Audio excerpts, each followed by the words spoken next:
உதய திட்டம் என்பது தமிழ்நாடு தான் கடைசியாக கையெழுத்து போட்டது. அந்த திட்டத்தில் என்ன இருந்தது என்று சொன்னால், அம்மா ஏன் வேண்டாம் என்று சொன்னார் என்றால், 3 மாதத்துக்கு ஒரு முறை மின் கட்டணம் மாற்றி அமைக்க வேண்டும் என்று சொல்லியிருந்தார். விவசாயத்துக்கு மின்மீட்டர் வைக்க வேண்டும் என்று மத்திய அரசு சொல்லியிருந்தது. அம்மா அவர்கள் அதை ரெண்டையும் எடுத்தால் தான் நான் கையெழுத்து போடுவேன் என்று சொன்னார்கள். அனைத்து மாநிலங்களும் கையெழுத்து போட்டுவிட்டது. காங்கிரஸ் ஆளுகின்ற மாநிலமாக இருந்தாலும் சரி, கம்யூனிஸ்ட் ஆளுகின்ற மாநிலமாக இருந்தாலும் கையெழுத்து போட்டு விட்டார்கள். நாங்கள் அம்மா அவர்கள் போடவில்லை. அதற்கு பின்னால் அன்றைய மின்துறை அமைச்சராக இந்த பீஸ் கோயல் அவர்கள் அவங்க அம்மாவை நேரடியாக சந்தித்து பேசி அந்த இரண்டையும் அந்தந்த மாநிலம் முடிவு செய்யலாம் என்று சொல்லி அந்த சரத்தை எடுத்து விட்டார்கள். எடுத்ததுக்கு பின்னால் அம்மா அவர்கள் உடல்நலம் தோன்றி மருத்துவமனையில் இருந்தாலும் அதனால் 2 மாதம் தாமதமாச்சு. அதுக்கு பின்னால் கையெழுத்து போட்டோம். நான் தொடர்ந்து மறுத்து கொண்டிருக்கின்றேன், தொடர்ந்து சவாலாகவும் சொல்லுகின்றேன். எந்த இடத்துலையாவது உதய திட்டத்தில் கையெழுத்து போட்டதனால் நீங்கள் 3 மாதத்துக்கு ஒரு முறை மின்கட்டணத்தை மாற்றி அமைக்க வேண்டும், விவசாயத்திற்கு மீட்டர் வைக்க வேண்டும் என்று அந்த சட்டம் இருக்கிறதா என்பதை ஆய்வு செய்யுங்கள். இருந்தால் நான் பொறுப்பேற்றுக் கொள்கிறேன். கையெழுத்திட்டது நான் தான், அது பொறுப்பேற்றுக் கொள்கிறேன். இப்போ நான் சொல்ல போகிற இந்த தகவல் முக்கியமான தகவல். தயவு செய்து நீங்கள் எல்லாத்துக்கும் ஃபார்வர்ட் பண்ணுங்க. இந்த விஜய் அரசாங்கம் மக்களை ஏமாத்திட்டு இருக்கிறாங்க, மக்களை முட்டாளாக நினச்சி ஏமாத்திட்டு இருக்கிறாங்க. மின்சாரத்துறையில் என்ன நடந்துட்டு இருக்குன்றதை நான் உங்களுக்கு தெளிவாக சொல்கிறேன். இன்னைக்கு மின்சாரத்துறை அமைச்சர் பேட்டி கொடுத்துருக்கிறாரு. டிஎம்கே அக்ரிமெண்ட்டில் போட்ட ஒரு கையெழுத்து தான் இன்னைக்கு மின் கட்டண உயர்வுக்கு காரணம் அப்படின்னு பச்சையாக போய் சொல்கிறாரு. பச்சையாக சொல்கிறாருங்க. நீங்கள் படிங்க, உதய மின் திட்டம் என்றால் என்னன்றதை நீங்கள் படிங்க. எல்லோரும் படிக்கணும், எல்லோரும் தெரிஞ்சுக்கணும். இந்த 5 வருடங்கள் நமக்கு படிக்கிறது மட்டும்தான் வேலையாக இருக்கணும். ஏன்னா இவங்க அந்த அளவுக்கு போய் சொல்கிறாங்க, அந்த அளவுக்கு மக்களை ஏமாத்துறாங்க. தமிழக வெற்றி கழகம் ஆட்சியை பிடித்த பிறகு மிகப்பெரிய ஒரு பேசு பொருளாக மாறியது இந்த பவர் கட்டு. இந்த பவர் கட்டுக்கான காரணம் என்னன்னு கேட்டீங்கன்னா 1008 காரணம் சொல்கிறாங்க. திமுக காரணம், அண்ணா திமுக காரணம்.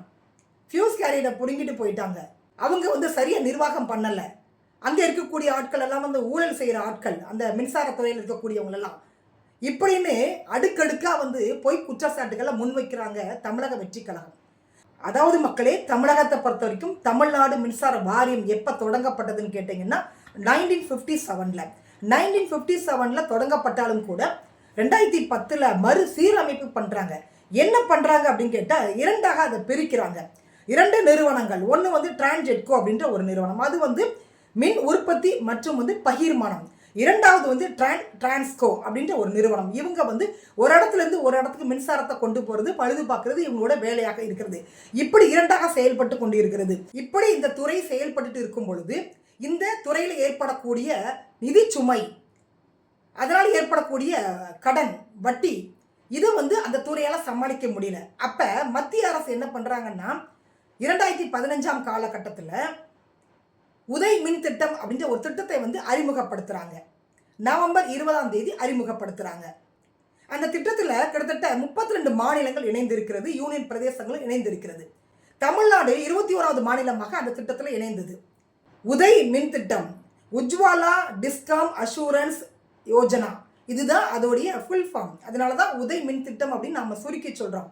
முன்னாள் முதல்வர் ஜெயலலிதா அம்மா இந்த உதய் மின் திட்டத்தில் நான் கையெழுத்திட மாட்டேன்னு சொன்னாங்க. என்ன காரணம் கேட்டிங்கன்னா அதில் கொடுக்கப்பட்ட அந்த விதிமுறைகள். அதாவதுங்க, தமிழக விவசாயிகளை பொறுத்த வரைக்கும் அவங்க பயன்படுத்தக்கூடிய அந்த மின்சாரம், அதில் நீங்கள் மீட்டர் பொருத்தணும். ஒவ்வொரு மாநிலத்திலும் இந்த கட்டுப்பாடை மத்திய அரசு அந்த திட்டம் மூலமாக கொண்டு வந்தாங்க. அப்போ அம்மா அதை மறுத்தாங்க.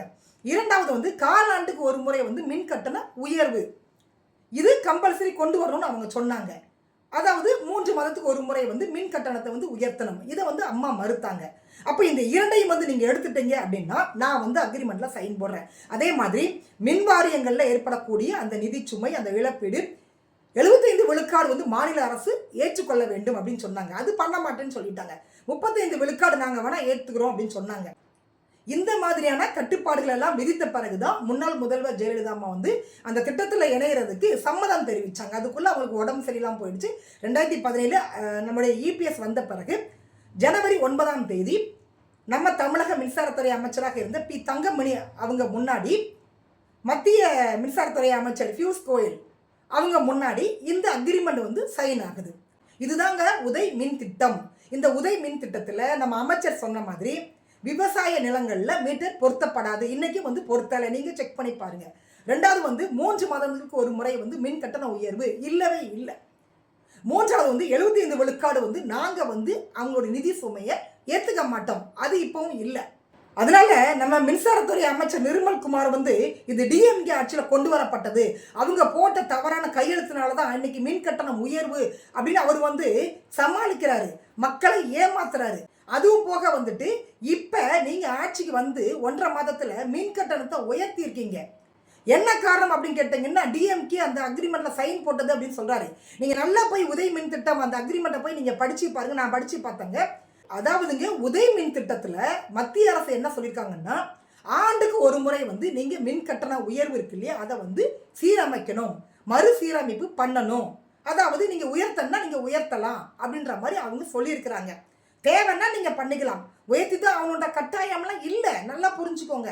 எல்லா மாநிலங்களுக்கும் இதுதான் வந்து உதய் மின் திட்டத்தில் மத்திய அரசு கொடுத்துருக்குறாங்க. அதே மாதிரி இங்கே மின் கட்டண உயர்வு என்பது தமிழக அரசுக்கு தெரியாமல் நடக்கிறது இல்லை, மத்திய அரசு இதை பண்ணுறது இல்லை. ஏன்னா மின்சாரத்துறை என்பது தமிழக அரசு அதிகாரத்துக்கு உட்பட்டது. அப்படி இருக்கும் பொழுது மத்திய அரசு வந்து இங்கே மின் கட்டணத்தை வந்து உயர்த்த மாட்டாங்க. அந்த திட்டத்திலேயே அப்படி இல்லை. ஆண்டுக்கு ஒரு முறை நீங்கள் மறுசீரமைப்பு பண்ணலாம். ஆனால் இங்கே வந்து 1.5 மாதத்தில் நீங்கள் உயர்த்திருக்கீங்க அப்படின்னா, தமிழக அரசு ஒப்புதலுடன், தமிழ்நாடு மின்சார ஒழுங்கு ஆணையம் ஒப்புதலுடன், இந்த 2 பேரும் சேர்ந்து தான் 6 விழுக்காடு மின் கட்டண உயர்வை கொண்டு வந்திருக்கிறாங்க, அறிக்கையை வெளியிட்டு இருக்கிறாங்க. அதை கேட்டால் மின்சாரத்துறை அமைச்சர் வந்து டிஎம்கே மேலே பழிய போடுறாரு. முதல்ல உதய் மின் திட்டம் எந்த ஆட்சியில் கொண்டு வரப்பட்டது என்பதே இந்த அமைச்சருக்கு தெரியலையா, அந்தளவுக்கு மங்குனிய அமைச்சரா அப்படின்னு பொதுமக்கள் அவங்க விமர்சனத்தை முன்வைக்கிறாங்க. தமிழகத்தில் யாருமே படிக்கலையா, படிப்பறிவு இல்லையா? உதய் மின் திட்டம் அப்படின்னு போட்டிங்கன்னா பக்கமாக வருதுங்க கூகுளில். எப்போ வந்து அக்ரிமெண்ட் ஆனது, அந்த திட்டத்தில் என்னென்ன விதிமுறைகள் இருக்குது, தமிழகம் என்னென்ன விதிவிலக்கு கொண்டு வந்தாங்க, என்னென்ன கட்டுப்பாடுகள் விதித்து அதில் இணைந்தது அதிமுக அரசு, இது எல்லாமே அதில் இருக்குதுங்க. யாரை நீங்கள் ஏமாத்துறீங்க? அதே மாதிரிங்க, உதய் திட்டத்தில் அதிமுக அரசு இணைந்ததற்கான காரணம் என்னன்னு கேட்டிங்கன்னா, ஒன்று வந்து மின்சார வாரியத்தில் ஏற்படக்கூடிய அந்த நிதி நெருக்கடி, அதில் வந்து தமிழக அரசு பங்கெடுக்குது. எங்களால் முடிஞ்சதை நாங்கள் ஏற்றுக்கிறோம் அப்படின்னு பங்கெடுக்குது. 2வது வந்து மக்களுக்கு அதனால் வந்து தடையில்லா மின்சாரம் கிடைக்குது. 3வது மின் உற்பத்தியோட விலை வந்து குறையுது. 4வது உற்பத்தி பண்ணக்கூடிய அந்த நிலக்கரி, இதை வந்து மத்திய அரசு குறைந்த விலையில் கொடுக்குறாங்க. அதுவும் போக வந்து ஸ்மார்ட் மீட்டர் பொறுத்துறாங்க.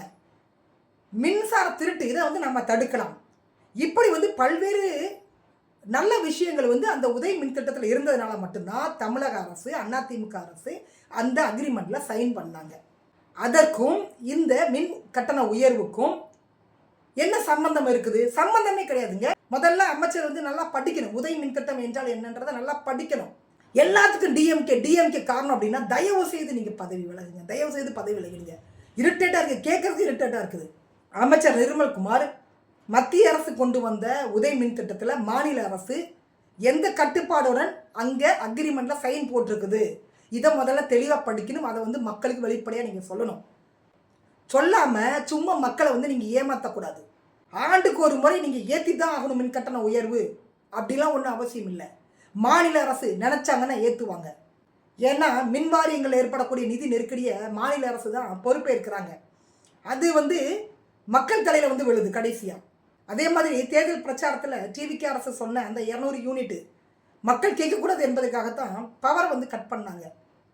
அப்படி கேட்டுட்டாங்கன்னா நம்ம எப்படி சமாளிக்க முடியும் என்பதற்காகத்தான் இப்போ மின்சார கட்டணத்தை வந்து உயர்த்தி இருக்கிறாங்க. எந்த அளவுக்கு டெக்னிக்காக அவங்க வேலை செய்கிறாங்க, எந்த அளவுக்கு மக்களை ஏமாத்துறாங்கன்றத மக்களை நீங்களே திங்க் பண்ணி பாருங்கள்.